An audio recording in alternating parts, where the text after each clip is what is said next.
Kemarin pagi gue naik kendaraan umum ke kantor. Sepanjang perjalanan diputar lagu-lagu kemerdekaan. Mulai dari lagu nasional sampai lagu modern kontemporer.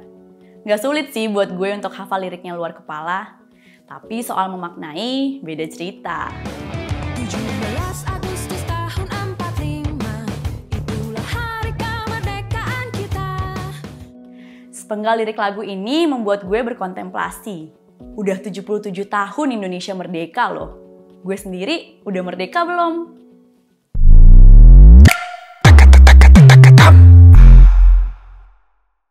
Halo, gue Regina Jessica.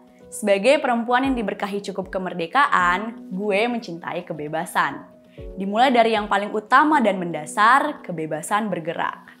Unfortunately, di Indonesia yang demokratis dan sudah merdeka ini, kebebasan bergerak gue masih sangat dibatasi. Bulan lalu, Wakil Gubernur DKI Ahmad Riza Patria atau Ariza mulai mempertimbangkan usulan Partai Keadilan Sejahtera soal wacana angkot khusus perempuan. Ini adalah rencana mitigasi untuk menyelesaikan kasus pelecehan seksual terhadap perempuan. Sebagai pengguna transportasi umum, to be honest, gue sangat risih. Gue bercermin pada kebijakan yang serupa. Gerbong khusus perempuan di KRL. Mulai difungsikan pada 1 Oktober 2010 sebagai respon pemerintah untuk memenuhi kebutuhan perempuan akan keamanan dari kekerasan seksual di ruang publik.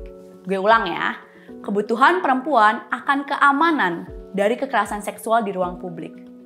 Tapi udah hampir 12 tahun, jumlah kasusnya kian tidak mereda. Sebelum tahun 2010, kurang lebih ada sekitar 1.591 kasus per tahunnya. Sedangkan setelah 2010, angkanya malah melonjak sampai rata-rata sekitar 2.670 kasus per tahunnya. Alih-alih memihak perempuan, kebijakan segregasi ini bisa jadi toxic positivity. Blaming the victim atau menyalahkan korban adalah salah satu contohnya. Perempuan korban pelecehan seksual yang menaiki angkot umum bisa banget disalahkan karena tidak naik angkot perempuan. Pilihan perempuan pun semakin terbatas. Ini yang dinamakan merdeka. Kalau mau berangkat ke kantor naik kendaraan yang aman dan nyaman aja, proses mengambil keputusannya harus kompleks ini dulu. Di sisi lain, kebijakan ini malah menambah kasus kekerasan terhadap perempuan dalam bentuk lainnya. Seperti yang diperlihatkan dalam kompilasi konten dari tagar viral Gerbong KRL Wanita beberapa waktu lalu.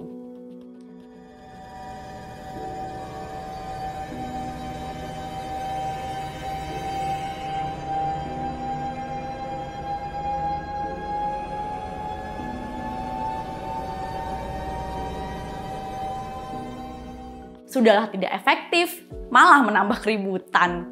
Apa keributan kurang banyak di DKI ini, Pak Wagub? Gini nih jadinya kalau laki-laki dengan toxic masculinity disuruh mikirin kebijakan yang memihak perempuan. Dengan dan tanpa kebijakan ini, toh laki-laki tetap bisa mengakses ruang publik secara bebas dan aman kan? Yang gue gagal paham adalah, ini kan masalah keamanan ya. Perempuan itu insecure menggunakan transportasi umum. Tapi kenapa sih solusinya harus membatasi ruang gerak perempuan? Memisahkan ruang gerak perempuan dan laki-laki di publik tidak akan menyelesaikan masalah. Jika akar masalah berasal dari keyakinan dan budaya patriarki yang kuat dan mendarah daging. Malah justru akan semakin kuat dengan adanya hambatan formal seperti kebijakan ini. Sebagai laki-laki, pernah nggak ya terpikirkan oleh Pak Wagub untuk membuat kebijakan yang mengatur laki-laki aja gitu?